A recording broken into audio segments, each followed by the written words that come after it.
Aaron Manfredi. Aaron Manfredi. Okay, all I just saw was Manfredi, and it kind of reminds me of was it Manfred and Man. That was Sanford and Son. Sanford and Close. No, but you're thinking of that dude Yeah, from my that cousins. song. Yeah, I am. It's, Manfred said, Manfred Man. Manfred Man. Yeah. That's what it That's what I was was. thinking of. Yep. But yeah, so yeah, you're a public administrator. No, he's running for Running for it. Running for it. Okay, Will so be soon. so what does that? We'll just kind of just dive right into Yes. it. What does a public administrator What do? does the public administrator do, and why did you want to do that job? So this position, Clark County Public Administrator, has actually been around since 1909. It's one of our very first elected positions, and our county sheriff, county assessor, and the public administrator were one of the very first elected positions. Unfortunately, over the course of all these years, nobody knows about it, and that's not good. And that's really one of my biggest missions, is letting everybody know about the job, what it entails. So what is the general description of public administrator? I kind of looked it up when I seen you were running for it. Look, I don't like to get involved in politics, but Right. I met him, actually we met on Facebook, I believe. I seen his Asperger's training program he does. What's the name of that? So it's Asperger's Training, Employment, and Life Skills.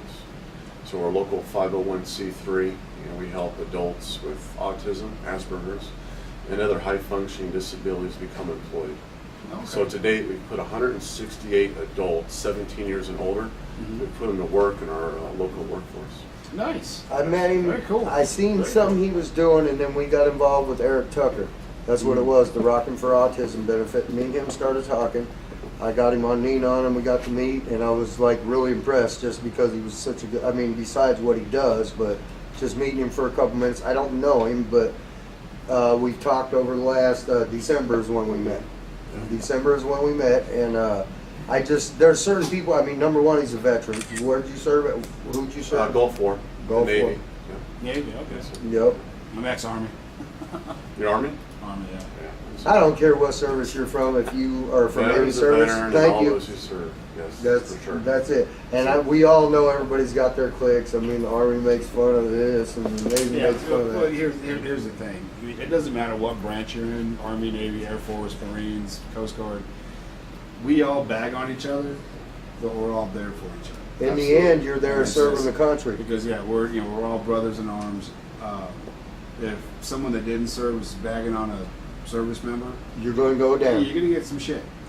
Because you know what, that's my brother. I can bag on it. You can't. Absolutely. Yeah, That's- we have fun with the Right. with the inside jokes, and again, it's all fun. But at the end of the day, we're all here for each other, our Right. brothers and sisters. So you're right. You know, veteran's a veteran. It isn't regardless of what branch or a war conflict or not. You made a huge sacrifice. You How know. long? Even not during wartime. That's the thing I try to explain to people. I mean, I don't know. I tried to volunteer during a Desert Storm. My hand was messed up. I wanted to get away from my wife that I thought was my ex-wife. That isn't my ex-wife now.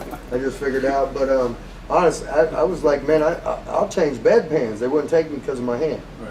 But the thing is that anybody that served, I don't care what reason it was, economic reason, because you wanted to go to school, because that was a way out of your ghetto neighborhood, because you felt the need to serve our flag, our country, what it's supposed to mean. I don't care what anybody else thinks about all the other bullshit.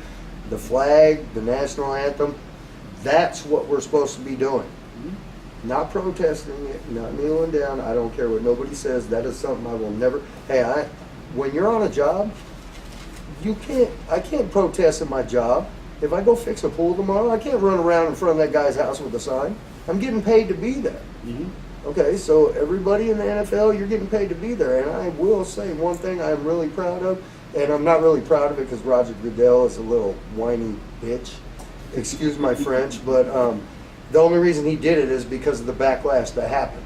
Now they can sit in the locker room and don't kneel. Okay, I mean, Don't show it. I'm happy about that. Protest your own way. Do it on your. In your own time. If you're making millions of dollars, dude, you can buy a commercial. That's all I'm saying. Yeah. And I know they say it's not a front or it's not a disparaging thing to the military. I have a picture of my cousin that's been in the Air Force for 17 years now, single mom, holding a flag, making $38,000 a year with Colin Kaepernick sitting behind her. What the freak? Get out of here. And look, if you'd have done that when you were in the Super Bowl, might have meant something, dude. 2 years when you're a bench warmer? I don't think so. Sorry. Yeah. Such a subject.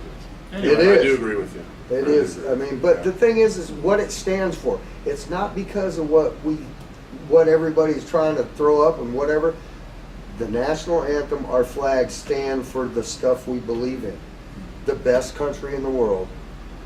It's supposed to be fair to everybody. No, it hasn't always been that way, but that's what we should strive for, is what that song means, what our flag stands for. Wow, that got all serious, huh? Yeah, it did. Okay, I'm done with my rant. Oh, yeah. Good, 'cause now we get back to Yeah. get back to Aaron now. Sorry. So the public administrator, what the job entails, and what I've been doing is going around educating people a lot, because that's part of this process, whether I get elected or not, and we will be getting elected. So January voting for 7th it. we'll be taking office.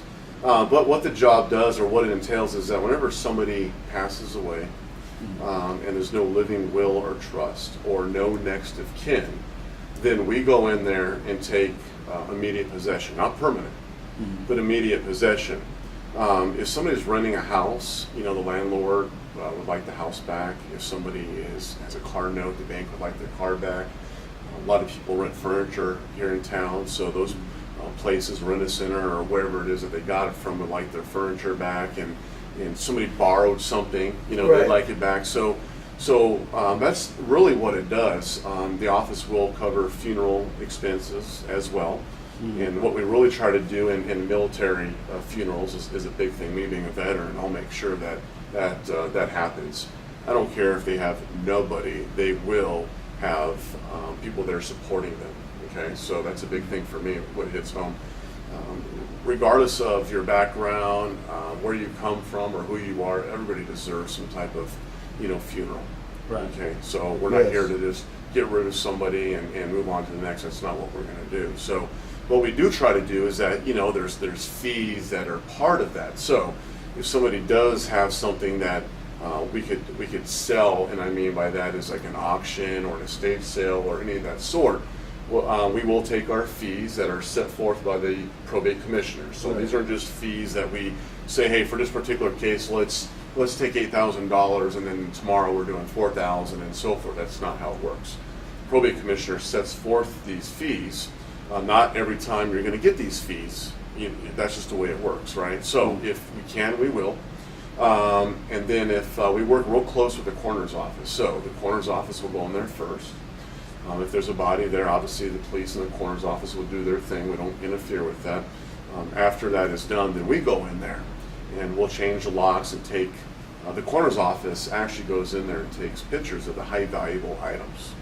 That's part of the transparency part. So, and I want to take that to a whole nother level. So right now that office has part-time staff and sometimes full-time, but mainly part-time, that will go in there and inventory all those items. What I'd like to do is put body cameras on them, because who's to say? People are people. Doesn't matter. Right. You don't. It doesn't matter where you come from, what kind of education They found you a diamond have. bracelet. That's it. Yeah. And so there's grants out there, and we're not asking to. We don't need 500 of them like a police department. We're asking for maybe a dozen of them, or even maybe 5 or 6, because Right. they're all not going to be used at the same time. But from the minute we enter a residence, we want to make sure that everything that person had is not being taken. Right. And right now that doesn't happen. So there's a buddy system. There's 2 people involved, but who's to say that they're But not they're doing not it together? partners. And I'm not saying Right. absolutely right, and I'm not saying that they are. I don't know these people yet, so But we should have some other confirmation. everybody on it. always has somebody to a big brother or big sister looking over you. And so I want to make sure that from the minute they walk in to the minute they leave, these things that they're inventorying can clearly be shown on the cameras, that they do exist, and they will remain existing when they leave. Right. I do have, actually, I didn't realize that's what it was, but I have read things about the person that takes care of this, where the person has died and nobody's getting anything that should be getting it. I don't know how to explain it, but I mean, it's basically going back to this city thing or this city thing when there was a relative. I've seen, I didn't know what public administrator is. I've heard of some, what do you have, corruption, I guess you would say, on part of that. But the thing is that I met him before. I don't like politicians. I think I've said that once or twice already. But the thing is I met him because of the foundation that he runs, because of what he does, because of the Asperger's on Vegas Live with Enoch, and I met him, and you're a serviceman. He's a good guy, obviously. You're talking to him. And no, he wouldn't give me an FU pick either. I tried. I did try. I think he might have gave me my good finger over here. I think we might have done that one the first time we met. But the thing is this is the type of people I want in office. And I didn't realize what actual office he was doing, but this one I have heard complaints about for years. Not just here, but I mean reading stuff, different places where that person, because they didn't have a will, that's basically where you come in, right? Right. So you know, back in the day, or I should say about 20 years ago, Jared Schaefer, who, you know, of course I was not in town, and I was, you know, I remember young. that name for some reason. Yeah, I was, though. you know, I don't know, I was, 21, 22 years old, so I wasn't even here yet.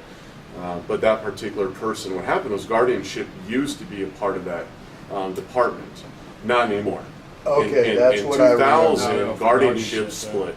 Okay. Guardianship is a separate entity all by itself, and they finally realized that after that particular person went in there and did That's what why they I did. knew that name. So you're right. There's a lot of, and as far as I know, he hasn't been prosecuted, and he should have. And that's So- where it is. There's evidence. You should be prosecuted when you Right. pull that kind of stuff, man. It's no different than me going in and stealing a soda from the store next door. And except for on a much larger scale, and honestly, people say white collar crime is, you're stealing way more money from more people. How is that not a crime that should be prosecuted more or as much as me stealing a soda next door? But it's not. It never has been. But with people like this, I think we're not going to have to worry about that. That's all I'm saying. I mean, We have to make it very, you know, transparent is a word used all the time. In And they public never service. do. And so what does it mean? Every position, it means something different. So in reference to my position, or what I want to do is, you know, the body cameras like we spoke about. Right. I also want to, there's a 30,000 square foot warehouse that has no cameras in it. I'm a little shocked at that. So there's another, Wow. there's That's a big warehouse. that's a big warehouse. and a with lot of people got to be people's- working in that. A lot of people's stuff coming and going left and right. And as much as we'd like to it's believe disturbing. So we everybody gotta is put there one for in the there. right reason. Right, we got to put that in there. You know, the vehicles, there's only one vehicle being used, a lot of personal vehicles that are being used, and the staff is. We got to change that. You know, we can't be using personal vehicles. It's not fair to them. No. Staffing is very, very low. There's, you know, I think 7 full-time people. There needs to be another 7. These are people that are working a lot of overtime, and you know, they shouldn't have to. They should be spending time with their family. I understand that with some of these positions, you know, you do make a little more overtime, and I do understand. But it gets to a certain point where you're working it, you surpass the money part of it, and are doing it because you don't want any families waiting any longer than they already have. So there's a lot of heart in that office from 3 hours of the people that I met when I went and, you know, met with John Cahill, the current administrator, and some of the staff. I had a very short conversation with them, introduction, but you know, a lot of the stuff I'm speaking about is what he told me and what I saw. So we're not there to have anybody work 60, 70 hours a week, because you get to a certain point, what good are they? If they're always tired, they're getting burnt out, you know, want morale to switch around and be high.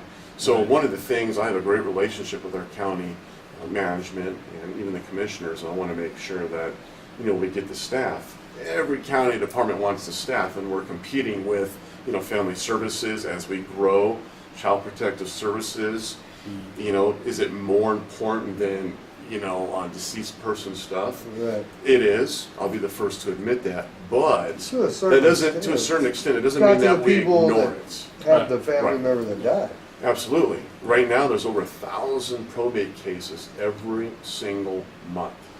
Wow. There's a lot of things that get taken off the calendar. I met a woman who has, you know, her husband had passed away and left her, I think it was like $4,000. there were some discrepancies, in the will and before it Little can be finalized. things. And she's, for 4 months in a row, has been taken off the calendar. Oh, Because there's one commissioner, there's only a certain amount of time, and there's Right. other stuff that keeps overlapping.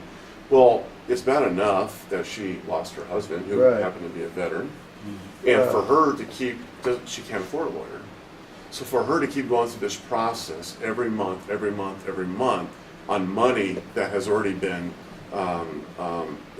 it's already her money, and it's been proven that in the trust and living will.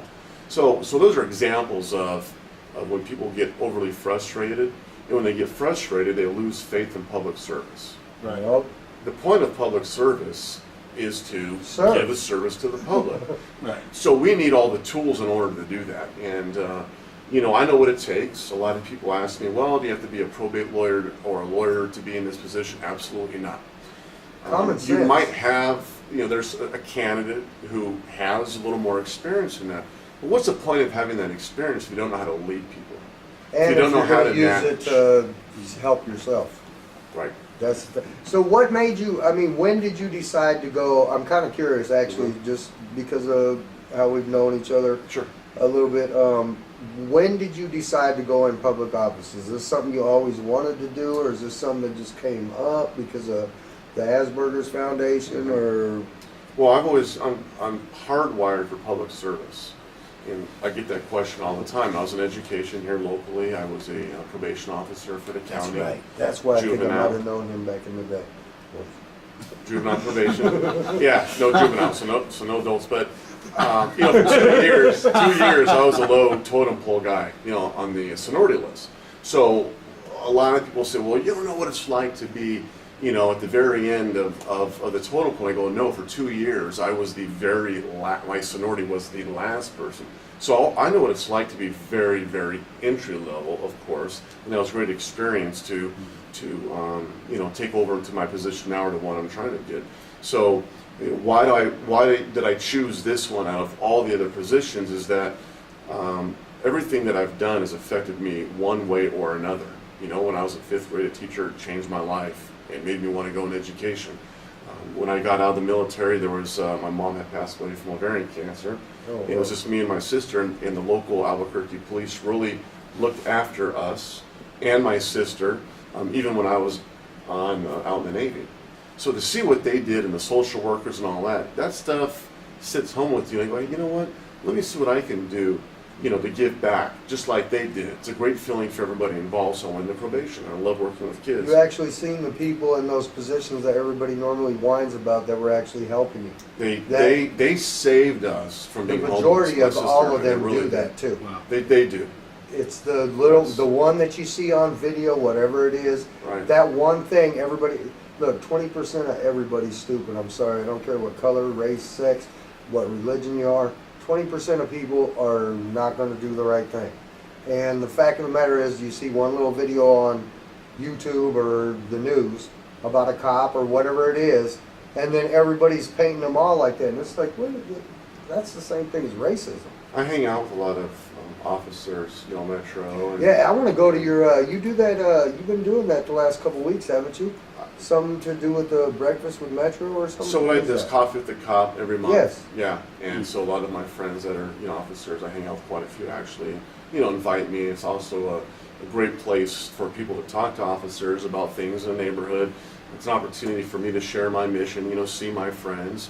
And it's great. You can go there and ask any questions you want. When's your next one? The next one hasn't been decided yet. It's usually like the second Tuesday. When you do, let me in know. I want to June, go. so I'm or going to bring the a good third. camera and we're going to film that. Every Serious. substation has it, so I'm in the Right. Southwest, so I typically go to that one, Right. Enterprise. But like you said, the officers that I hang out with or I've been associated with, and I'm not talking about just Metro, but Henderson and North High Las Patrol and so Vegas. forth. I tell you what a great group of guys and gals. They really go out of their way, and like you said, it's very unfortunate is that every so often One little something thing. bad happens and everybody gets tattooed as that bad person. Or it's the person who's always getting tickets or always in trouble saying, hey, always picking them apart instead Yeah. of taking responsibility for their actions. So Right. I know, and now we have body cameras that are on officers, and that's, everybody needs to be watched. And it's the greatest thing that ever happened to law enforcement were those cameras, because it keeps them in check. And also, And people are people, and so it makes sure that, they're following their policy and procedures, and it also protects themselves. it protects them from the last 30-second part of a video where an officer has to take somebody down after 5 minutes of trying to get them to comply. That's what I like about it, is because, every time I see a video that starts a riot, it's, you see the last 30 seconds of a cop taking somebody, and it looks horrible.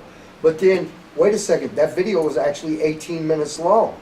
They tried to get the person to comply, and, that is just a horrible thing. Listen, Listen, we were if a taught cop... when we were growing up is People don't Do what you're realize told. that when you're in those situations, and I've been in those situations when I was in the military and as a juvenile probation officer. Here you are in a situation, we didn't have guns or batons or anything of the sort, so, whole different walk of life for us. We didn't even have vests at the time. Those are some things they have now. They still don't have guns, but here you are in a detention center, and you have a situation where it's going to be me or that person. If it's going to be me, they have access to keys, which means, opening up gates and letting people out. So there were some situations where, we're trying to go one step above the immediate threat. And what might look at on a camera and might seem harsh, they don't understand that If you don't all stop of a it sudden then. 20 kids were let back on the streets killing people, then of course it'd be my fault too. So you can't win or lose, but as long as you're doing your job and you're doing what you're trained, and majority of the time that does happen, we don't have any problems. right. So back to your question about why I chose this one, is that my family got torn apart by a situation very similar to this. Right. So my great-grandmother and my great-grandfather were both immigrants.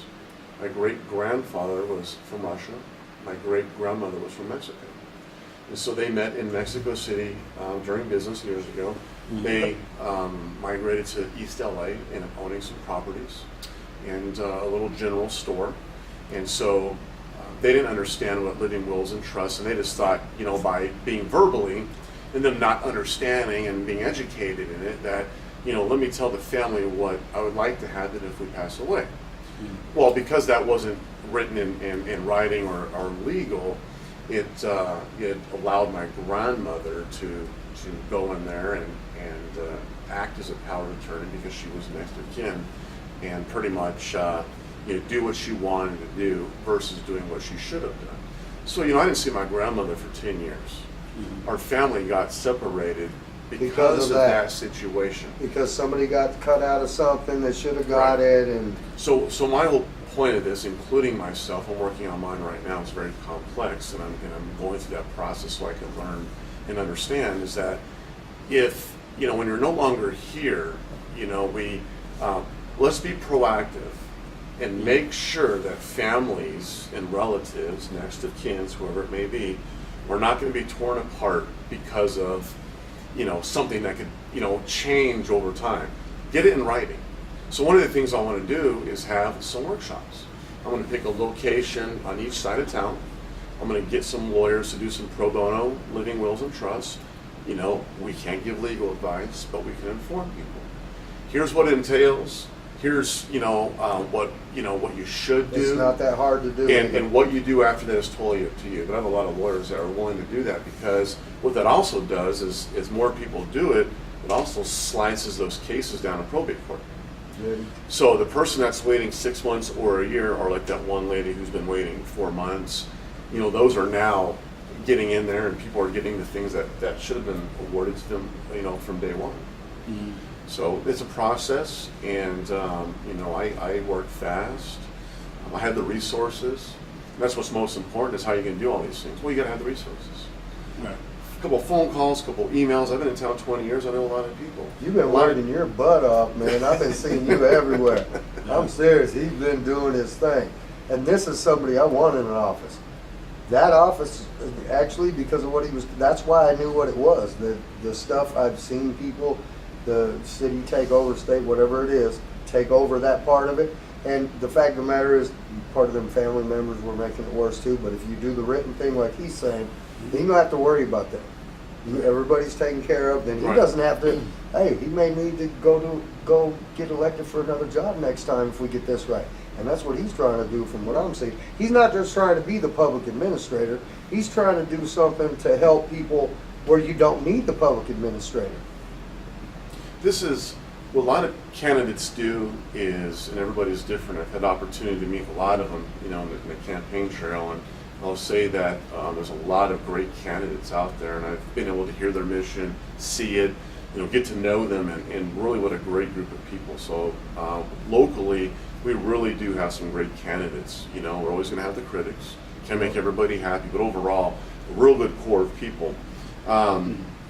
So that's another thing too, is that typically in this office, there's been people who have used it as a second retirement, and it's and I'm not saying that so much in a negative way, but to me, what it needs, and it hasn't had in quite some time, is somebody younger who has the time and the energy and the drive and the motivation to really, really, really do something with it the way it should have been done That wants to do 100 years something ago. with it. Right. And that's and another thing too is that this is a platform not only to do the job that everybody wants me to do, but also what else can I do? It's a platform to continue helping out everybody I've been helping: at-risk youth, homeless veterans, disabled veterans, helping ex-felons transition back in our neighborhood. Now I have an even bigger voice. I got a lot of legislative friends that want me to help them create bills. I'll be doing this on my own I time, want on the you to weekends. be the one to do that though, because he makes sense. Well, That's the thing. He means what he's saying. You could tell it. I mean, look, everybody, there's some good politicians that can bullshit, but the fact of the matter is, like I said, I met him before he was running for this. Just the little time I've spent with him, I know when somebody's bullshitting me. I ain't gonna lie, you know that. This is not what I do. But this is somebody we need here, and then next time, hopefully he's gonna run for congressman or something. Once he fixes this, I'm hoping to see this dude as a congressman or a senator, because I believe he would do something that matters. Probably, yeah. Well, I appreciate that, and I get asked that a lot, in these union endorsements, or what's the next step? And for me, first of all, getting past the primary is first. Winning the general election, and when I'm in there after my 4 years are up, if I feel that I've accomplished everything I want to, and it's running the way it should be ran, and there's another candidate out there that might be able to take it to a different level than I am, by all means, I'll look at doing something different, But if there's still work that needs to be done, again, because we have a very short staff, I just take it one day at a time. But I do like local government. I really feel that it's a quicker way of making change. At the big level, there's too many hands in the pie, and it just become difficult. Yes. But locally, I have no problem moving around and changing different offices and getting to where they should be. So I'll take that one day at a time or 1 year at a time. But we gotta start with January 7th next year. One thing I do love, hey, we have not said no party about nothing at all. None of you people know, Republican, Democrat, Independent, nothing. What have you heard? Common sense. That's all I give a damn. Common sense. Yeah, it really doesn't matter. This is what we need. To me, it doesn't matter what political party you're with. And it As long shouldn't. as long as you can do the job and you have the right idea, that's all that really matters. I mean, That's all that should matter. Basically, that's why I voted for Trump. He's not a career politician. He wasn't a career politician. That's why I voted for him. Because everybody's still tired of the same, hey, I promise, I promise, I promise, and then nothing's happening. This is a very non-partisan job in nature. Right. As we speak, You don't have to- It is partisan, but I have a lot of legislative friends that are currently, legislators, and then those that are more than likely will be elected. And I've spoken to everybody, and I say, listen, the county assessor, clerk, treasurer, recorder, public administrator, this needs to be changed and nonpartisan, because at the end of the day, we do one thing, is we serve people. There's no politics involved in this. And why has it always stayed like this is because typically in the past, that person gets an office, they're there, they won, they get busy, and they're forgetting about Why you got there. why we got there. And for me, I'm already talking about it, and if I don't get elected, and we are, but in case we don't, for something happens, then, even so, I'm still going to be involved in getting it changed. Why? Because it should be, and that's doing the right thing. Right. Right now, after the primary, you're absolutely right. It's all about voting for the best candidate. It doesn't matter what party affiliation you're a part of. After the primary, you can vote for whoever you want. And that's what I encourage people to do. I am a Republican moderate. Yeah. I've been in unions, the largest law enforcement union in Nevada. I was a part of it.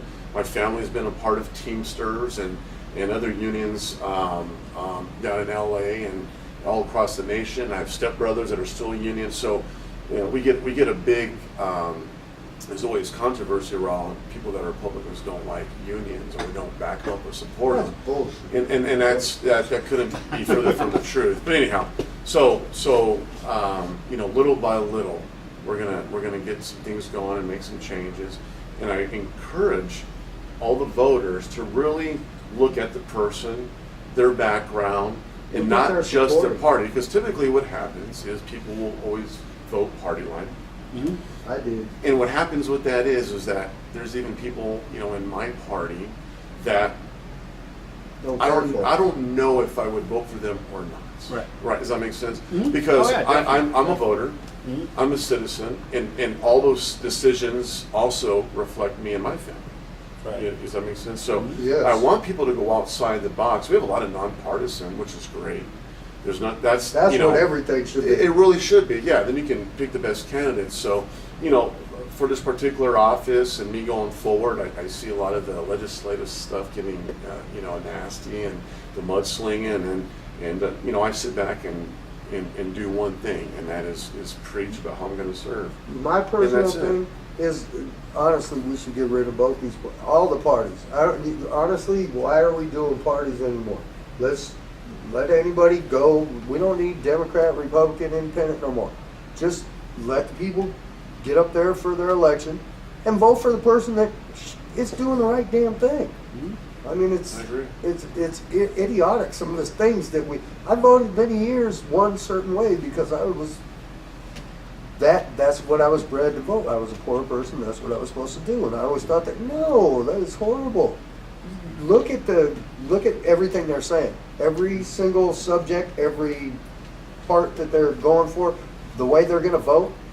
Look at that. Look at common sense. I mean, it doesn't matter Republican, Democrat. That really irritates me that everybody is so separated now just because your guy didn't win or, yeah, you know what I mean. Right. Anyway, but honestly though, I mean, I don't understand that. Let's do what's best for everybody. Everybody all together. Not one person, not one race, not one sex, not one party. Let's do the common sense thing that's going to be good for our kids and our schools, our economy. Let's do that, and let's not ruin the world either. I mean, we don't have to do that either. And right, yeah. I don't believe either party wants to do that. I'm not sure anymore. Here locally, I will say this: that both parties work very well together, unlike some other states. I have some friends that are in assembly and legislative in other states, and they tell me this war stories that are going back and forth. Flattening each other's tires and egging people's houses. They get really bad. Here locally, I'll be, from what I've seen in my personal experiences, and again, I have friends from all different walks of life, we do a pretty good job at serving the people. We, for those that go to Carson City, and I will make a trip up there on my own dollar, my own time, my own vacation time, because like I said, there's some bills that I want to help get passed. But at the end of the day, we do work very well together, and we should be proud of that. At the end of if you look at some of the things that happen in other states that are talked about, even when there's not a session, we typically don't have that problem here. And like I said, I've met candidates on both sides, and we do work well together. And I want people to understand and realize that because I'm new in this political scene as far as being a candidate. That's probably why you're going to work better. Yeah, and another thing too is a lot of people say, well, we always got the career politicians, and here's what I say about that. If somebody's doing a really, really good job in a particular position, why would we want to take them out of it? Right. I have some friends that have been in certain positions for quite some time. You know what? They're still performing and they're still doing a very good job. So why are we in a rush or a quick talk to get them out of there? If they're not being productive anymore, well then let's get rid of them. Yeah, but the ones I know, they're still doing great work. So when is the election? So right now is early voting until June 8th. You can go to any polling station, so you don't have to go to the one that's associated with your address. That's for the general election. Right. So right now you can vote at any polling station, go anywhere. Oh, okay. Make sure you have your ID with you. And right now, until June 8th and on June 12th is the very last day, and that's all day. The polling stations, depending on which ones, some of them are open as early as 7 a.m., 8 a.m. to 7 o'clock at night. Take advantage of the early voting so you're not rushing on that very last day and rushing through the screens. I've passed by like 4 or 5. I was like, okay, I gotta stop in there, and but I'm not in my neighborhood. So I'm up like either down in Henderson or right. And so right now you someplace can else. go anywhere you want. And I encourage all those voters. This is an opportunity, and this is why they create the early voting, is because you get the sample ballot in the mail, and depending on your party affiliation, only during the primary, is you have a list of candidates. Really do your homework on those, Right. and see what they're about and what their they're mission really is, what they're doing. doing, because if there's some local races that have been, I have a friend of mine, she lost by 67 votes. wow. If you have 67 people who just go in there and are just punching buttons, you'll be elect the wrong person. Yeah. It doesn't Oh, take yeah. that long to, Oh, yeah, it doesn't. do a couple a day. Oh yeah. Everything's most candidates have everything on their website to where you can see. If it's not clear about their mission or what they want to do, Then don't do it. then maybe they're not serious about it. So there are some candidates out there that don't have websites, that are not getting out there, that are not meeting the voters, and it's obvious, or don't have any social media. Probably gotta not do somebody that. you want in office. No, because they don't understand Well, the it's whole like, thing. I talked with a candidate for the 3rd District, Michelle Mortensen. Yes, I know. She was on my show Yeah. Sunday afternoon. We talked on the phone. Her kids were in the background. So really great lady. And I did my research on her and stuff. And I liked where she was from. I liked what she was about. And so it kind of we wanted to do she wanted me to broadcast a show for her town meeting that she had, but with scheduling and everything, we just couldn't do it. And it was kind of unfortunate. I really hadn't had a chance to go to a town meeting yet, and that would have been probably my first one I've ever gone to. But it's That'd have been fun. Oh yeah, but with meeting candidates, like yourself, like Michelle, and everybody. I mean, it brings everybody down to a personal level. To where we can understand it. And we get it. We go, I know what you're about, and you're that. That helps in my decision of what, who I'm going to vote for. In my race is county, so Laughlin, Mesquite, Sandy Valley, those are all places that we've gone. A lot of candidates won't You've make been those. everywhere the last couple weeks, man. Yeah, we've been hanging up signs, and I got volunteers in each of those places. So, to take a drive to Laughlin and knock on doors and talk at the town hall meeting, like you said. Over there was the American Legion, BFW, and hang up a sign. That's what it's all about. So it makes a difference. So you man. have to. A lot of candidates that are in a county race typically just want to stay in-house. But there's a ton of people on the outskirts that want to be heard. We did a radio show in Sandy Valley. Oh wow! And there's about 2,000 people there, but that particular retired colonel, everybody listens to his radio show.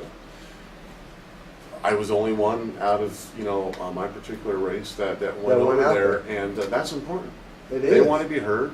They are part of the county. They are voters, and this office also reflects them. So why would you not go out there and meet them? And they know you went out there and listened to them too. I sure That's did. another thing.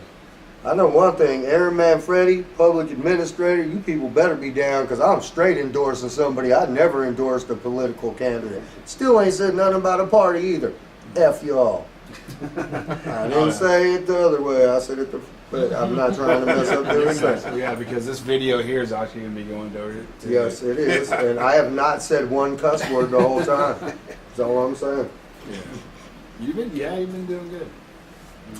Wow. But Can yeah, you imagine? I'll tell you what, this is probably the first show that we've done that we've actually haven't had any live performances. Up until Second Echo coming up next. Casey is waiting over here patiently too. Oh yeah, and he was early. Yes, he was early. I feel bad when people come in and then all of a sudden they're just going, okay, what am I on? He was supposed to be on already, but he knew this was an important conversation. We kind of got That's my dude drug over down there. a little bit, got a little bit late. So I just want to say my website, it's real easy. It's sure. manfredi2018.com. And so you can go on there. We're adding stuff every week. This is very grassroots, so there's myself and another person helping me out, but there's a lot of valuable information. What does the job do? Right on the front page. Click on it. It'll take you straight to the duties and the job He characteristics. actually of the public explained it pretty administrator. simply. It was weird that I remember hearing about the problems with that office. Right. And I think it was because of that Schaefer guy you were talking about. Actually, now once you mentioned it, that might be why I was familiar with the problems with that office. It's a very It's a very, very important job that Yes. has been overlooked, and that those days are over. We're not going to overlook it anymore. Yeah. So it affects everybody, and that's why this, more than anything, of the positions out there, and they all have their niches of how they affect everybody. But this right here is bigger than what people think. And so by the time I'm done with those 4 years, I want everybody in town, one way or another, one show at a time, one workshop at a time, one community center at a time, one flyer at a time, one TV show, whatever it takes. I want the majority of people to understand what this is. Because I'm going around right now, and 98% don't, and they should. Right. Yes. So do me a favor. Your campaign stuff, also Asperger's training, everything you do, throw it up for everybody so we can make sure they know everything. So you again, got. the campaign's manfredi2018.com. The Asperger's, which is high functioning autism, that nonprofit is atenv.org. On Facebook, I have my Facebook open and my Instagram because I'm very transparent. I want Yes, he is. everybody That's why he talked to me. to understand and see what's going on because I'm here for all the voters. So on Facebook, if you just type in my name, you'll see a picture of me in a suit. That's me. And then on the Instagram, it's aaron.s.manfredi. Pretty easy to find. Not a whole lot of Manfredis out there. Mm-hmm. On LinkedIn, I'm also on there as well. So I'm everywhere. Everything is open. I also have the campaign Facebook page, Aaron Manfredi for Clark County Public Administrator. So again, I encourage everybody to go on there and follow the journey. And this is the thing, people understand this. Look, you know me, I'm not the most calm guy in the world, but the fact of the matter is that he would agree to come on this show after meeting me a couple times. This means he does actually want to hear what everybody's got to say. Oh yeah. I for one, I really do appreciate you coming on. I know you're a busy guy. Yeah. I told you you'd be impressed, didn't I? Oh yeah. That's really cool. I mean, I really do. Just one last quick question. Sure. Quick question. What kind of music do you listen to? I When you're was- at home, sitting there, Thank just you. not doing anything. What kind of? Because this is a It radio, is. music radio Right. show. So what kind of So music? I do you get really asked that all the time, especially from my 20-year-old son, and he gets to hear it. So I literally listen to everything. I've been to, when I used to be a radio DJ in Albuquerque for Kiss FM years ago. Oh, Wow. So shit. that was top 40. So Yeah. when Bush came out, Gavin Rosdale, I was at the Bush that's not good. concert. Gwen Yeah, that's Stefani. today right now. Bush is and then, playing tonight. Bush is playing tonight at the M. Yeah, At the absolutely. Yeah, they are. So You going? I'm not going. No, Let's call I that shit should. up and see if we can go. So I listen to everything from hip hop to country, to rock. I mean, I That's got why we got CDs along. in my closet, AC/DC, to Depeche Mode, to Wow. Eazy-E. I listen to Oh, everything. hell yeah. He grew up. Oh, yeah. See, that's I don't know, why we got along, I actually. don't have any easy. I'm The sorry. Brooks and brother. Dunn, the very first Brooks and Dunn album. So a lot of CDs that we're not using anymore. But to answer your question, I listen literally to everything. That's why you be a better politician too. Very, very well-rounded. Yeah, definitely. Aaron Manfredi, public administrator, early voting up till the 8th, June 8th, yeah. June 8th, and then the 12th is the real election. Get your ass out here and vote for my boy, people. Yeah, Come on. let's get it done. Thank you. Appreciate it. Thank you so much for coming on Revolution Radio. We do appreciate it. And we got a second echo. Casey is over here waiting more than patiently. He got here an hour earlier. I'm sorry, brother. I'm so sorry. But man, you guys already know the music I've been playing for you. Everybody that I played that for, everybody. Canada, England, Zandam, Nairobi, bunch of places around the U.S. Everybody I played that for loves the hell out of this stuff. Oh yeah. Let's tell you what. So I'm gonna play some second echo now. All right. Some Failure Anthem and some Adelita's Way, which is Las Vegas. Yeah. Good band, and then we'll play another Core Effect song too. So we'll be right back, and we'll be right back with Second Echo. So Thank you, Aaron Manfredi, Yeah. public administrator, Thank you, people. Thank you. Vote. Really appreciate it. Just leave me your email address, and I'll make sure that video gets to you We'll get as soon it as to we you. can. Okay. Thank you. All right. So we'll be back right after this.